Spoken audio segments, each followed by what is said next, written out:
Hello and welcome to my channel. If you are new here, we do DIY projects, thrift flips, Ikea hacks. If that sounds like something you're into, I hope you'll stick around and hit that subscribe button. Today's video is actually about an Ikea hack that I did on some Billy bookshelves. I created these viral arched built-ins. I made these built-ins last year in the summer, and I was finally able to sit down, put all of the footage together, and edit this video. I was inspired by a renter-friendly Ikea hack from Jenny Commenda. I will link her blog post in the description below.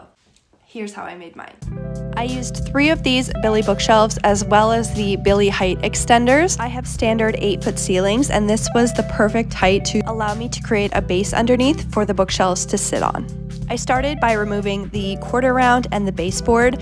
I really suggest trying to take this off in one piece. Unfortunately, my baseboard was installed under my floors, so in order to get it out, I had to break it apart, as you can see. Once I had the baseboards out, I started creating my level base for the bookshelves to sit on. For this, I used 2x3s, and I actually built it in place because I knew that I would have to use some shims to level it out, because floors typically are not level, regardless of whether you have a new build or an older home like we do. I pre-drilled my holes to make sure that the wood wouldn't split when I screwed those screws in directly into the floor. I reinforced the shelves by marking where the shelves were all around the bookshelves, and then I used my brad nailer with 1-inch brad nails and nailed directly into the sides and the back into the shelves. Here they are going into place. You can see there's an outlet there that was actually capped because you cannot hide electrical outlets behind built-ins. And that cutout in the bookshelf there, that was actually when these were on a different wall, so I had to patch that as well. Next, I created support braces on the sides of the bookshelves, and those were screwed directly into the studs. Same process to attach them, I just pre-drilled and attached them using screws. I secured the bookshelves by screwing directly into those supports through the bookshelves, and I later filled those screw holes with spackle. In order to make sure that the bookshelves were level, I again used shims to make sure that the bookshelves were level. And then I did support braces on the other side of the bookshelf, and those were screwed directly into the studs as well. You can see I'm using my brad nailer there. That was just to get that piece into place so that I could pre-drill my holes and screw it into the studs. In the sections between the bookshelves, I used 2x3s cut to size. One of the sections I was able to screw directly into the studs. In the other, I used wall anchors. Secured the bookshelves by screwing directly through the bookshelves into those supports. I used 1/8-inch tempered hardboard to wrap my bookshelves. I did this project during the pandemic, so the cost of wood was astronomical. This was much friendlier for my wallet, but you could also use MDF or plywood. I don't have a table saw, so this is my setup for making long, straight cuts.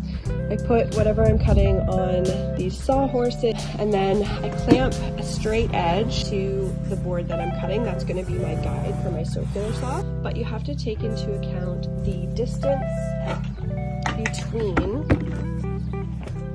the guard and the blade of your saw.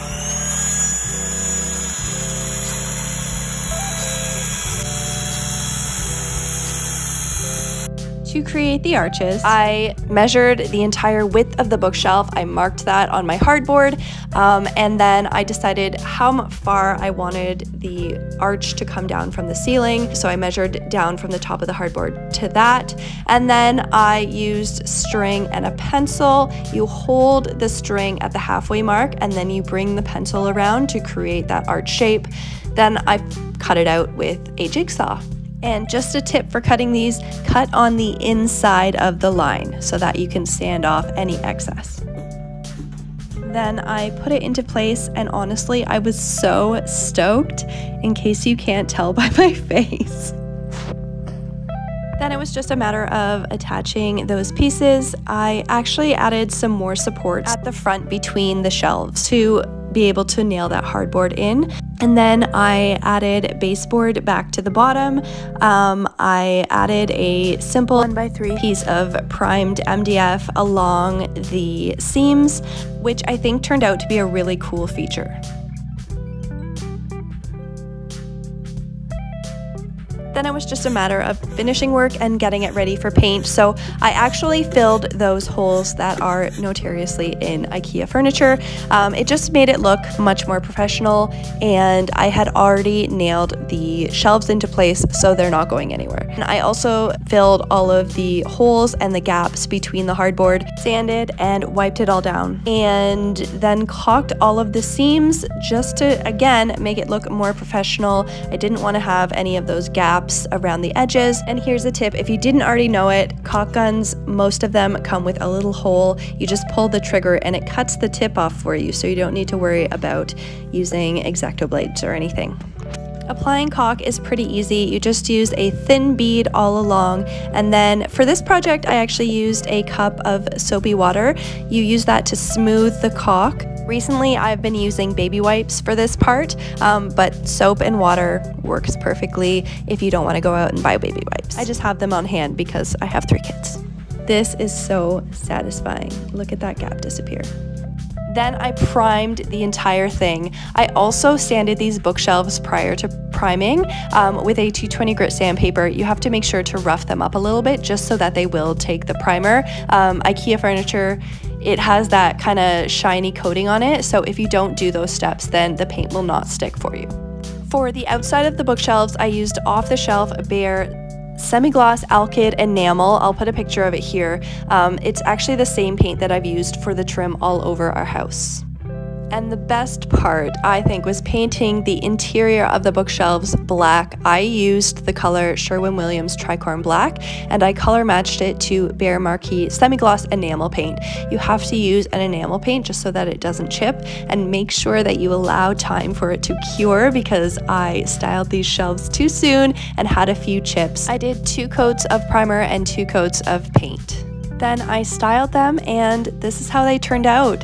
I am so proud of myself. This was the biggest project I have ever taken on. I think they turned out so beautifully and make such a statement in my home. Thanks for watching, and I'll see you next time.